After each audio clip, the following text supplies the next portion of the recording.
পরিবারকে আকর্ষণীয় করতে হবে। খাওয়ার সময় আপনারা গল্প করেন সুন্দর করে, যদি গল্প করেন না, আমরা বাইরে বসে চায়ের দোকানে বসে গল্পের শেষ নাই। বাসায় আসার কোনো প্রসঙ্গ খুঁজে পায় না। কী প্রসঙ্গ? তুই পড়ছিস আজকে, লেখাটা ঠিকমতো হয়েছে?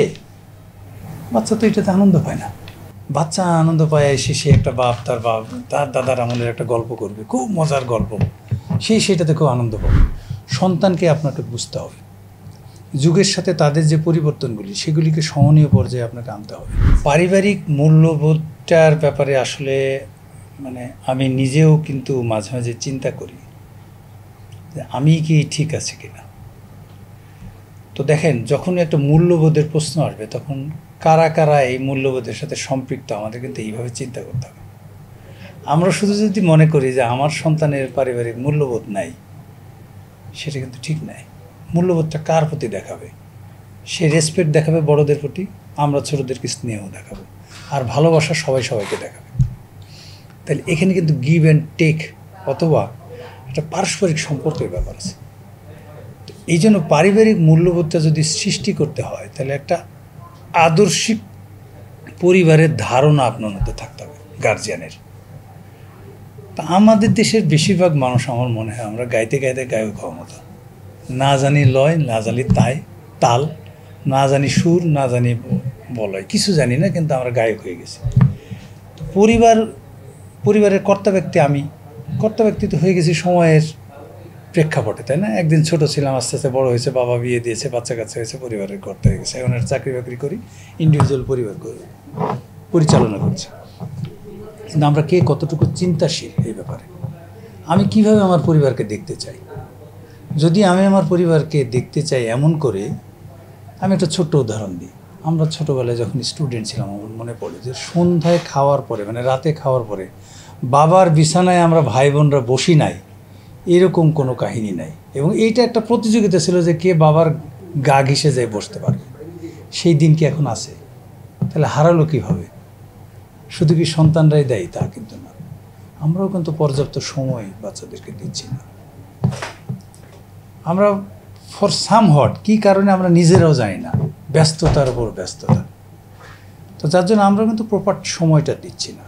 তাহলে আমাদেরকে প্রথম করতে হবে কি, একটা আপনার স্নেহটা, তার যে প্রাপ্য আপনার সন্তানের, সেইটাকে আপনি আগে শো করেন, আপনি তার সাথে মিশেন। ছোট বাচ্চা তো এই যে একা চলা শিখলো কীভাবে?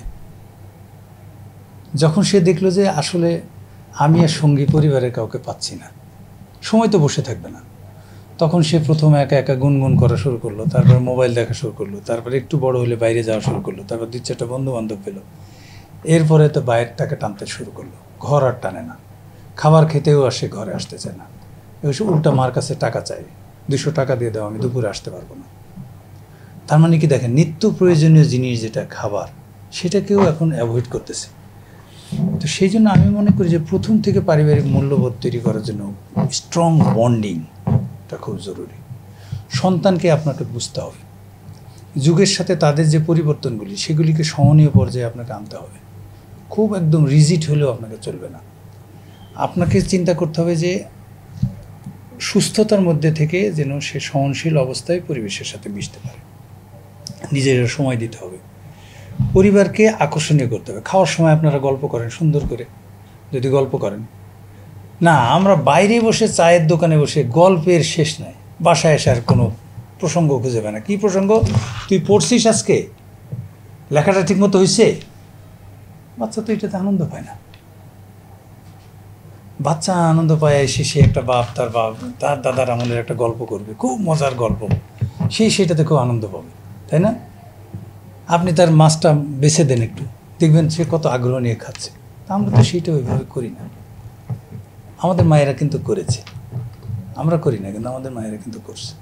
সেই জন্য আমি মনে করি যে মূল্যবোধ তৈরি করার জন্য কতগুলি বিশেষ জিনিস আছে। একটা হচ্ছে স্ট্রং বন্ডিং লাগবে, পারস্পরিক শ্রদ্ধাবোধ, যে লেভেলই আসুক না কেন আমাদেরকে প্রত্যেকের প্রতি একটা শ্রদ্ধাবোধ থাকতে হবে। 3 নম্বর হচ্ছে ধর্মীয় মূল্যবোধটাকে একদম প্রতিষ্ঠিত করতে হবে, এবং পারিবারিক কৃষ্টি কালচারগুলি যেন আপনার ধর্ম, আপনার মত, আপনার চাওয়ার সাথে সহনশীল হয়। এটা যেন হায়ার করা কোনো সংস্কৃতির সাথে ফিট হচ্ছে আর আপনি এটাকে বাহবা দিচ্ছেন, এই বাহবা যে আপনার জন্য কত শত্রু হয়ে দাঁড়াবে সেটা কয়দিন পরে টের পাবেন। সেজন্য আপনি আপনার মতো করে সাজিয়ে নেন। আরেকটা জিনিস হচ্ছে যে আপনার যারা বয়োজ্যেষ্ঠ, আপনার যারা সহকর্মী, আপনার যারা সাবঅর্ডিনেট, তাদের প্রতি আপনি শ্রদ্ধাশীল হন। আপনি যদি আপনার কাজের মেয়েটাকে তুই না বলেন, তা আপনার মেয়ে তুই বলবে? কখনো বলবে না। আপনি যদি তাকে বলো যে তুমি এখানে আসো তো বাবু একটু, আরে তোর আজকে অনেক কষ্ট হয়ে গেল, তাহলে দেখবেন যে আপনার মেয়েটা তাকে বারবার হুকুম করছে না।